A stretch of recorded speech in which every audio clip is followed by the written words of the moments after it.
Good morning students. हम लोग जो आज का टॉपिक है वो है सिंपल इंटरेस्ट यानी साधारण ब्याज को पढ़ेंगे। इससे पहले भी 2 क्लास हम लोगों ने सिंपल इंटरेस्ट पे डिस्कस कर चुके हैं, जिसमें हम लोग फार्मूला को हम लोग अच्छे से समझे थे। तो चलिए आज उस फार्मूला को समझने के बाद आज हम लोग कुछ प्रयोग को देखते हैं, कुछ सिंपल क्वेश्चन जहाँ से कॉन्सेप्ट बेसिस पे जो क्वेश्चन है उसको करने का प्रयास करते हैं। क्योंकि कहा जाता है कि विदाउट कॉन्सेप्ट हम लोग कोई भी मैथ को सॉल्व नहीं कर सकते हैं। इसीलिए किसी भी गणित के प्रश्न को हल करने के लिए हम लोग के पास कॉन्सेप्ट होना चाहिए, क्योंकि कॉन्सेप्ट इज द पावर। ठीक है, बिना कॉन्सेप्ट का हम लोग कोई भी गणित के प्रश्न को सॉल्व नहीं कर पाएंगे। इसीलिए चलिए हम लोग कुछ प्रयोग करते हैं, जिससे क्या है कि हमारा कॉन्सेप्ट और डेवलप हो सके और अच्छे से हम लोग जब चैप्टर में एंट्री करेंगे तो अच्छे से उस क्वेश्चन को हल कर पाएंगे।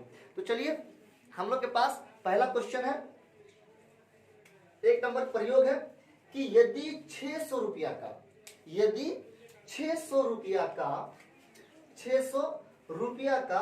1 वर्ष का जो है 5% वार्षिक सरल ब्याज दर से कुल ब्याज कितना होगा। जब भी हम लोग साधारण ब्याज का क्वेश्चन को बनाने का प्रयास करेंगे तो सबसे पहले ढूंढना होगा कि प्रश्न में क्या क्या दिया है। सबसे पहले उसको छांट के हम लोग को अलग कर लेना होगा। जो जो क्वेश्चन में दिया होगा पहले उसको छांटने का प्रयास करते हैं। तो हम लोग को क्या दिया, 600 रुपया का, क्योंकि जो यहाँ पे लिया गया है वो 600 रुपया है। तो हम लोग के पास मूलधन कितना हो गया, मूलधन हो गया 600 रुपया। उसके बाद देखिए समय दिया हुआ है 1 वर्ष, और फिर देखते हैं कि दर दिया हुआ है, दर है 5%, और निकालने क्या बोला है, ब्याज।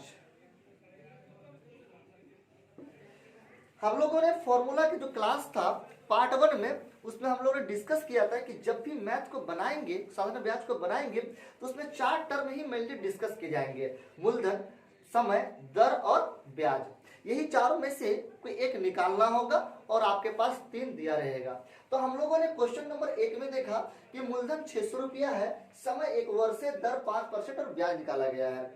सिंपल भाषा में कह सके कि किसी ने 600 रुपया किसी को दिया है 1 वर्ष के लिए, और उसका जो रेट तय किया गया है वो 5% है, और पूछा है कि 1 साल में उसे कितना ब्याज देना पड़ेगा, यानी जो मूलधन 600 रुपया दिया उसके ऊपर कितना ब्याज देना पड़ेगा। तो चलिए हम लोग प्रश्न को हल करते हैं कि मूलधन दिया हुआ है, समय दिया हुआ है, दर दिया हुआ है, ब्याज निकालना है। तो यहां लिखेंगे हम लोग जानते हैं कि, इंग्लिश में लिखा जाता है वी नो दैट। तो हम लोग यहाँ पे हिंदी प्रयोग करेंगे क्योंकि हम लोग हिंदी मीडियम वाले हैं। तो यहाँ पे क्या होगा, ब्याज का फॉर्मूला लगाएंगे, ब्याज बराबर, ब्याज क्या फॉर्मूला है, हम लोगों ने डिस्कस किया था पिछले क्लास में कि ब्याज बराबर मूलधन गुने समय गुने दर बटे 100। हम लोग क्या देखें कि मूलधन कितना है मेरे पास, 600 रुपया है, इसका वैल्यू पुट करते हैं, समय है 1 वर्ष है, दर है 5% बटे 100। इसमें क्या करेंगे, आसानी से हम लोग 0 को क्या कर देंगे, कैंसिल कर देंगे, 0 को कैंसिल हो गया। अब क्या करना है हम लोग को, यहाँ पे गुना कर देंगे 6 को 1 से और 1 को फिर 5 से, तो 6 कम 6, 6 5 30, यानी कि 600 रुपया का 1 वर्ष का 5% के ब्याज दर से उस व्यक्ति को 30 रुपया ब्याज के रूप में चुकाना होगा। ठीक है, क्लियर। चलिए इसके बाद हम लोग बढ़ते हैं नेक्स्ट क्वेश्चन की ओर। तो हम लोग जो है क्वेश्चन नंबर 2 देखेंगे। क्वेश्चन नंबर 2 कहता है कि यदि किसी मूलधन का 6% वार्षिक सरल ब्याज दर से 1 वर्ष का कुल ब्याज यदि 90 रुपया हो तो मूलधन ज्ञात करना है। यानी कि यहाँ पे निकालना है क्या बच्चों, मूलधन निकालना है, प्रिंसिपल निकालना है। तो दिया क्या है, सबसे पहले दर दिया हुआ है 6%, उसके बाद दिया हुआ है 1 वर्ष यानी समय,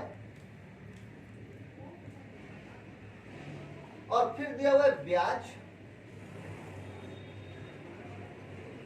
90 रुपया, और मूलधन निकालने बोला गया है। तो लिखेंगे हम लोग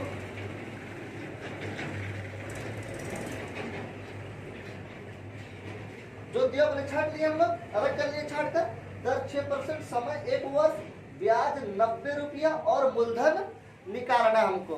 तो मूलधन जब निकालना है तो हम लोग क्या लिखे, हम लोग जानते हैं कि क्या जानते हैं भैया, मूलधन का फॉर्मूला जानते हैं, मूलधन का सूत्र। तो मूलधन का क्या फॉर्मूला बताए थे कि सबसे पहले ब्याज होगा गुना 100 होगा, समय होगा और दर होगा।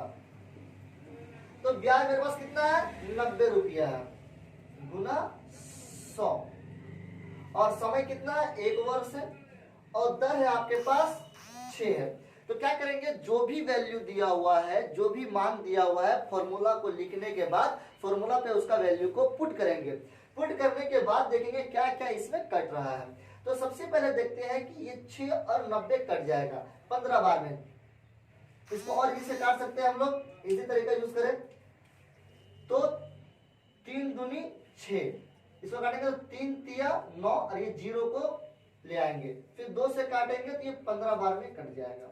फिर क्या करेंगे लोग, 15 गुने 100, यानी कि 15 गुने 100 करेंगे तो 15, और जब भी 100 से मल्टीप्लाई होता है तो उसके साथ जितना 0 होता है वो यहाँ चलाता है। तो क्या आ गया मेरे पास, 1500 रुपया आया। यानी कि यदि कोई माने 6% के दर से 1 वर्ष का ब्याज 90 रुपया होता है तो उस व्यक्ति ने कितना जमा किया था, मूलधन के रूप में 1500 रुपया जमा किया था। ठीक है, चलिए अब क्वेश्चन नंबर 3 की तरफ पढ़ते हैं। क्वेश्चन नंबर 3 देखेंगे हम लोग। क्वेश्चन नंबर 3 कहता है कि यदि किसी मूलधन का 3% वार्षिक सरल ब्याज दर से, यानी यहाँ दर कितना दिया हुआ है, दर दिया हुआ है 3%, 3% सरल वार्षिक ब्याज दर से 5 वर्षों का, तो समय कितना दिया हुआ है, 5 वर्ष,